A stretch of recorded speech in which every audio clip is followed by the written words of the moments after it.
what's going on, guys? Andrew here, back at you with another video, and as you can see from the screen behind me, and I'm doing Halloween, The Curse of Michael Myers. This is the 6th in the Halloween series. Before I did this video, I kind of was, I was debating on whether or not I should, like, what order I should go to Halloween's in. I kind of wanted to do them, like, in order of, like, the first one to, like, the last one. But I kind of, I don't know, I just didn't really want to, I just kind of wanted to do them, like, from backwards until I get to the original Halloween on Halloween night, and I review that on Halloween. Just because I don't really, yeah, I just really didn't want to have, I just didn't really want to have to do, like, Rob Zombie's Halloween 2, like, on Halloween. So I kind of just wanted to count back. And plus, we've all seen these before, so we kind of, yeah. Anyways, most of you guys know the story for this one. Basically, Jamie Lloyd is finally found. She's in the producer's cut. She's found stabbed in the... we're just going to go with the producer's cut story for this. And I'll get into the differences of those two in a minute. But basically, they find her stabbed and alive, and they go rescue her. Donald Pleasance is back in this movie, and him and Dr. Wynn, who they, you know, Dr. Wynn's an old friend from Smith's Grove.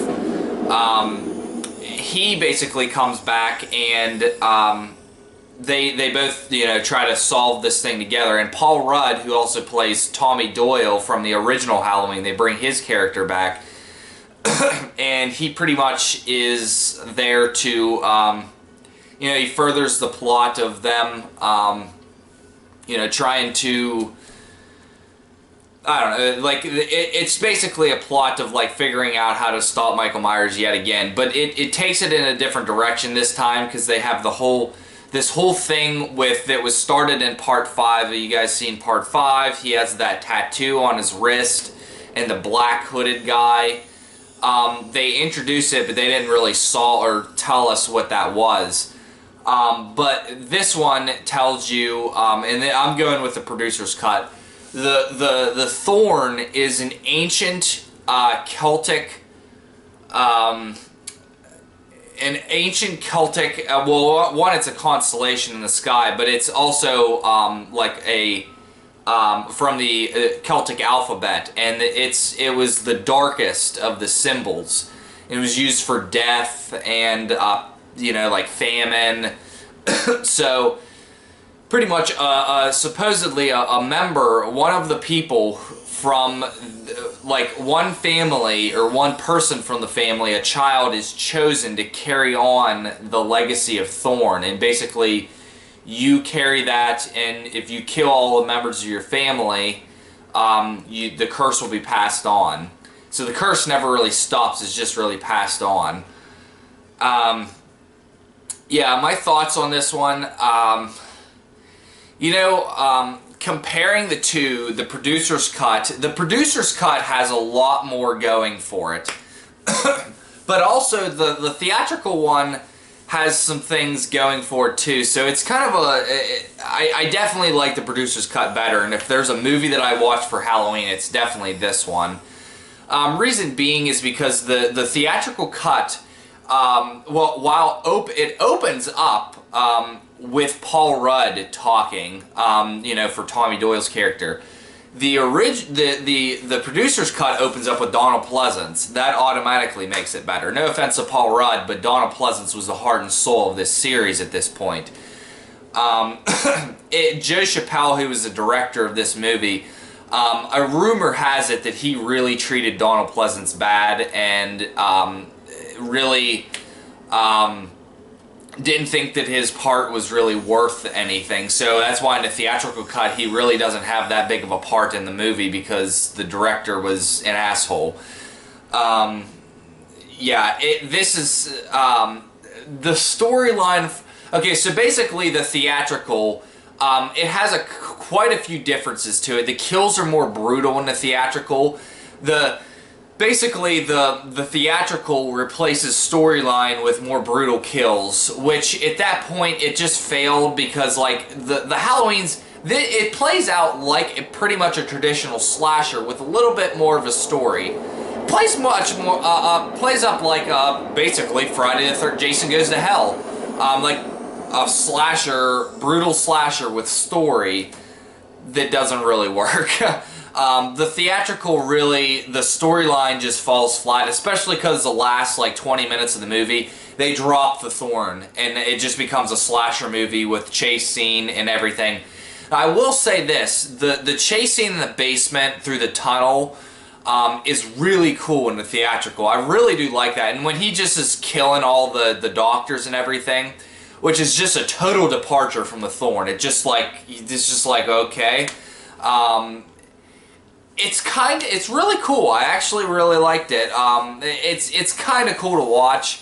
It doesn't really add anything to the story, but it's just one of those like, whatever. But for the producer's cut, it follows the thorn plot till the end. Basically, how they stop Michael in this movie. Now, how they stop Michael in the theatrical is they beat him with a pipe.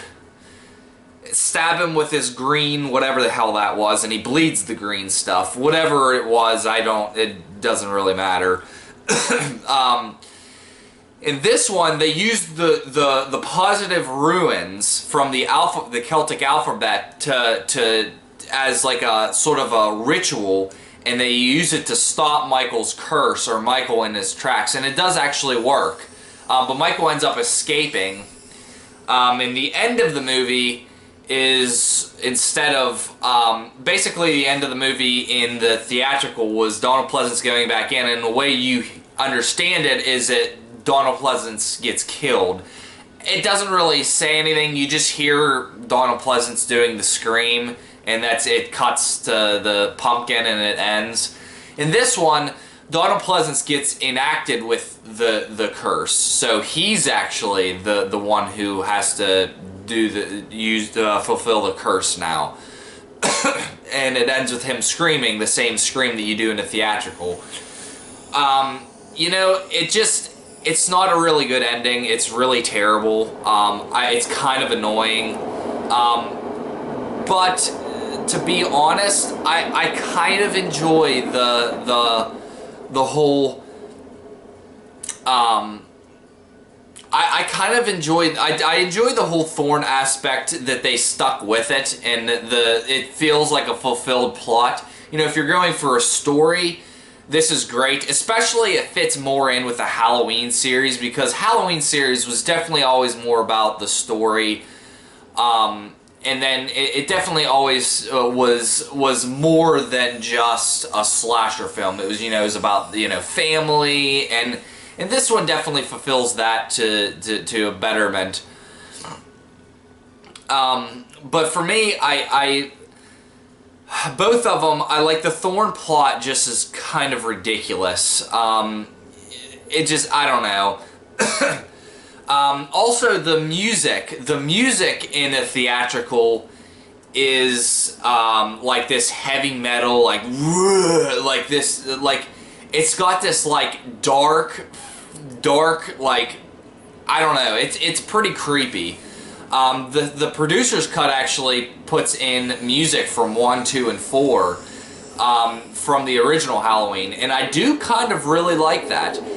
It kind of makes it feel more like the original Halloween or Halloween 4 than definitely the theatrical cut kind of feels like its own thing as a part of the series. This one definitely feels more like a part of the Halloween series. It's got a lot of more creepy atmosphere. It definitely has much better cinematography. Like, the extra scenes are really well shot.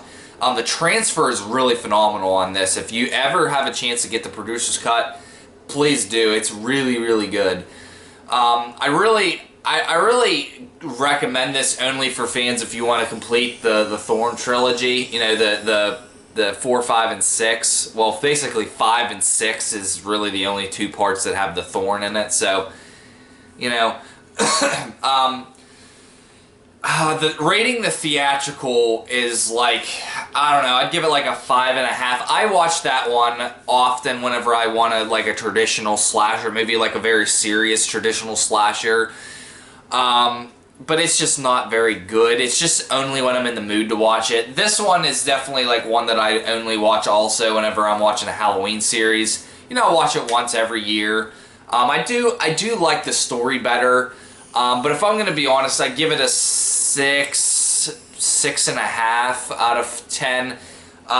It's just that some of the characters just aren't that interesting. Like, the only characters that are really interesting to me, at least, you know, the main character's decent.